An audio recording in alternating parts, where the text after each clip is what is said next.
Hello दोस्तों, power pivot series के इस सफर में आज के इस वीडियो में मैं आपके सामने इंट्रोड्यूस करने जा रही हूँ डैक्स फंक्शन। जी हाँ, डैक्स फंक्शन का कॉन्सेप्ट, उसका इम्प्लीमेंटेशन, क्यों यूज करते हैं, ये सारी चीजें मैं आज के इस वीडियो में एक्सप्लेन करूंगी। ये वीडियो थोड़ा सा थ्योरेटिकल होगा, पर डैक्स फंक्शन के प्रैक्टिकल नॉलेज को समझने के लिए हमें थोड़ी थ्योरी समझनी जरूरी है। चलिए फिर स्टार्ट करते हैं introduction of DAX function. Let's begin. जब आपका कॉन्सेप्ट क्लियर होगा तब आप इजीली बता सकते हो कि एक्सेल फंक्शन और डैक्स फंक्शन में क्या डिफरेंशिएशन है। चलिए, अब हम जो सीखने जा रहे हैं वो सीखने जा रहे हैं हम डैक्स फंक्शन, मतलब डेटा एनालिसिस एक्सप्रेशन, जो एक फॉर्मूला लैंग्वेज है। तो ये डैक्स फंक्शन जो यूज होगा वो ऑलरेडी डेटा मॉडल में एक्सेस करता है। डैक्स फंक्शन का अगर आप सिंटेक्स देखोगे तो डैक्स फंक्शन का सिंटेक्स बिल्कुल ही एक्सेल फॉर्मूले की तरह है। बस आप यहाँ पर इतना समझ लो कि डैक्स फंक्शन एक्सेल से बहुत ही ज्यादा पावरफुल है। अगर आप देखो तो डैक्स फंक्शन को डिजाइन किया गया है सिर्फ रिलेशनल डेटा के लिए। ये डेटा रेंज के लिए काम नहीं करता। डैक्स फंक्शन क्या करता है, रिलेशनल डेटा पर वर्क करता है, डेटा रेंज के लिए वर्क नहीं करता है। अगर आपसे कोई पूछता है कि आप डैक्स फंक्शन को कहाँ यूज करोगे, where to use DAX formula, तो आप उसको सीधा आंसर दोगे to create measures, to create columns, to create query Power pivot.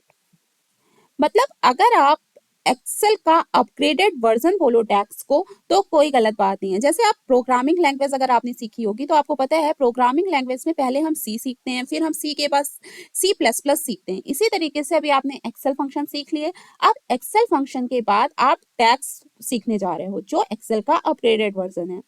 डैक्स के चार मेजर कॉन्सेप्ट्स होते हैं।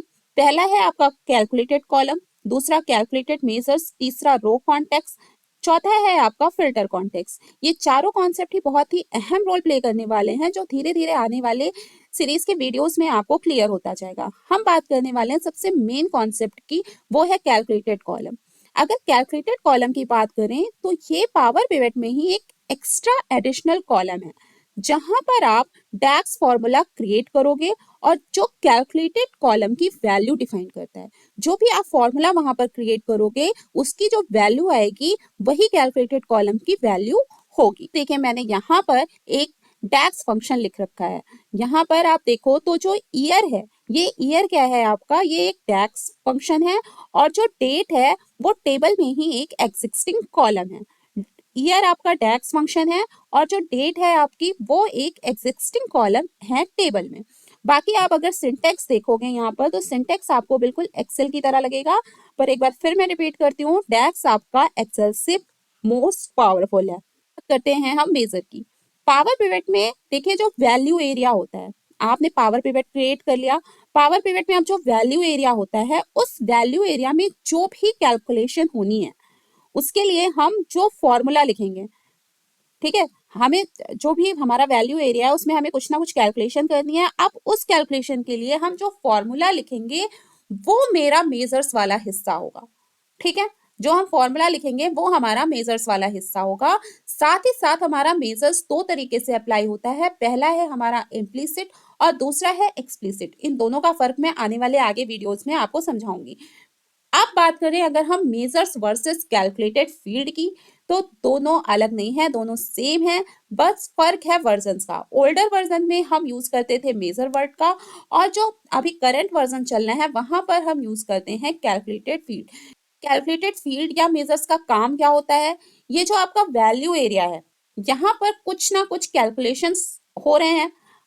अब क्या होगा, इन कैलकुलेशंस के बाद हमको इस वैल्यू एरिया का में कुछ आउटपुट मिलेगा।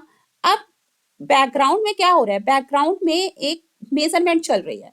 ठीक है, वैल्यू एरिया में आप देखिए measures give us values here by running DAX formula in background. Background में मेजर्स चल रहे हैं। ठीक है, डैक्स फॉर्मूला का मेजर चल रहा है, जिस जो आउटपुट हमें यहाँ पर मिलेगा कैलकुलेटेड फील्ड में, हमें उसका आउटपुट मिलेगा।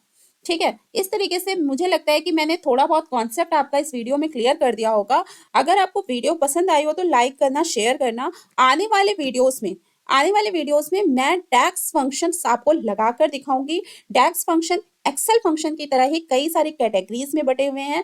धीरे धीरे मैं वीडियोस में आपको उन कैटेगरीज के बारे में भी बताऊंगी, और नेक्स्ट वीडियो से मैं आपको डैक्स के प्रैक्टिकल इम्प्लीमेंटेशन लगाकर आपको डैक्स फंक्शन दिखाऊंगी। अभी के लिए इस वीडियो में इतना ही। मिलते हैं नेक्स्ट वीडियो में। Thank you.